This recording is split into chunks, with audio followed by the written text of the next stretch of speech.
નમસ્કાર મિત્રો, સ્વાગત છે તમારું અમારી યુટ્યુબ ચેનલમાં। મિત્રો, ખેડૂત મિત્રો, આજે આપણે જાણીશું ગુજરાત સરકાર દ્વારા ખેતીવાડી વિભાગમાં યોજના જાહેર થયેલ છે। તો આ ખેડૂત માટે ખૂબ જ સારી એવી યોજના છે। તો આપણી ગવર્મેન્ટ ઇન્ફોર્મેશન ચેનલ તરફથી તમને સંપૂર્ણ માહિતી આપણે આજે આ વિડીયોમાં બતાવીશું। મિત્રો, આ ખાતર બિયારણ સહાય યોજના છે, જેને આપણે નિદર્શન કીટ સહાય નિદર્શન ઘટકની કીટ સહાય, જેમાં તમને દવા, ખાતર અને બિયારણની કીટ આપવામાં આવશે, જેમાં બીટી, કપાસ એવા અલગ અલગ પાકોની જે બિયારણ કીટ હશે, એમાં સેન્દ્રિય ખાતર આપવામાં આવશે અને જૈવિક પ્રવાહી દવા તમને આપવામાં આવશે, લીંબોડીનું તેલ એવા ખાતર આપવામાં આવશે, સબસિડી કીટ છે। તો મિત્રો, આ ગુજરાતના સરકાર દ્વારા ખેતીવાડી વિભાગની આ યોજના છે। મિત્રો, 11 લાખ ખેડૂતોને લાભ મળવાનો છે। જરૂરી દસ્તાવેજો શું જોશે, પસંદગીની પ્રક્રિયા શું પદ્ધતિ હશે, તારીખ ઓનલાઈન ફોર્મ ભરવાની 27 મેથી 5 જૂન અને ઓનલાઈન ફોર્મ ભરવાની તારીખ છે। ઓનલાઈન ફોર્મ શરૂ થઈ ગયા છે, અરજી શરૂ થઈ ગઈ છે। વધુ માહિતી માટે મિત્રો પૂરો વિડીયો જોઈ લો। મિત્રો, વિડીયો આપણે શરૂ કરીએ।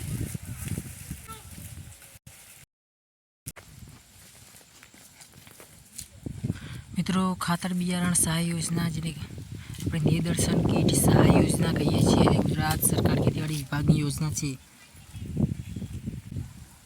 મહત્વની તારીખ અને માહિતીમાં મિત્રો, ઓનલાઈન અરજી ફોર્મ ભરવાનું પોર્ટલ આ ખેડૂત પોર્ટલ 2, તેમાં તમે ઓનલાઈન અરજી ફોર્મ ભરી શકો છો।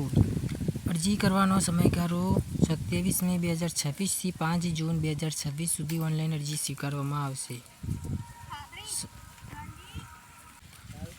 કયા કયા પાકોમાં સહાય કીટ મળશે મિત્રો? તો મુખ્ય પાક તરીકે બીટી, કપાસ એટલે કપાસ માટે, મગફળી માટે, સોયાબીન, તલ, જુવાર, બાજરી, અડદ અલગ અલગ કીટ મળશે, જેવા અમુક જિલ્લામાં અમુક અલગ અલગ પ્રકારના પાકો બતાવે છે।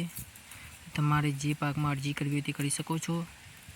નિદર્શન કીટમાં મળવાપાત્ર સામગ્રી તમને મિત્રો પ્રમાણિત બિયારણ મળશે, જે પસંદ કરેલું પાકનું ગુણવત્તાયુક્ત બિયારણ મળશે, ખાતર મળશે, જેમાં સેન્દ્રિય ખાતર અથવા દિવેલીનો ખોણ પણ મળશે, પ્રવાહી જૈવિક ખાતર એટલે NPK લિક્વિડ આપણે જે કહીએ છીએ એ તમને મળશે।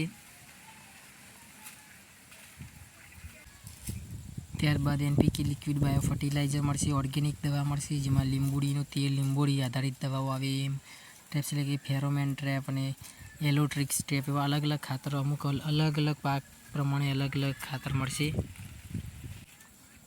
ઓનલાઈન અરજી કરવા માટે જરૂરી દસ્તાવેજોમાં મિત્રો 7/8ના અવતારા, આધાર કાર્ડની નકલ, બેંક પાસબુક, કેન્સલ ચેક અને ચાલુ મોબાઈલ નંબર, આ તમામ માહિતી ડોક્યુમેન્ટ સાથે તમે ઓનલાઈન અરજી ફોર્મ ભરી શકો છો। અરજી ક્યાં અને કેવી રીતે કરવાની? મિત્રો, અરજી તમે તમારા ગ્રામ પંચાયતના વીસી ગ્રામ પંચાયત ખાતે જઈને વીસી કોમ્પ્યુટર ઓપરેટર મારફતે કરાવી શકો છો। CSC સેન્ટરમાં જઈને પણ તમે કરાવી શકો છો, અથવા તમે પોતે તમારા મોબાઈલમાં મફતમાં ઘરે બેઠા ખેડૂત પોતે આ ખેડૂત પોર્ટલ પર કોઈપણ ખર્ચ વગર ઘરે બેઠા ઓનલાઈન ફોર્મ ભરી શકે છે। અને મિત્રો, આનું અરજી ફોર્મ કેવી રીતે ભરવું એનો આપણે વિડીયો બનાવી દઈશું। અને મિત્રો, પસંદગી જે પ્રક્રિયા છે એમાં કોમ્પ્યુટરાઇઝ ડ્રો થશે, જે લાભાર્થી છે એમને કઈ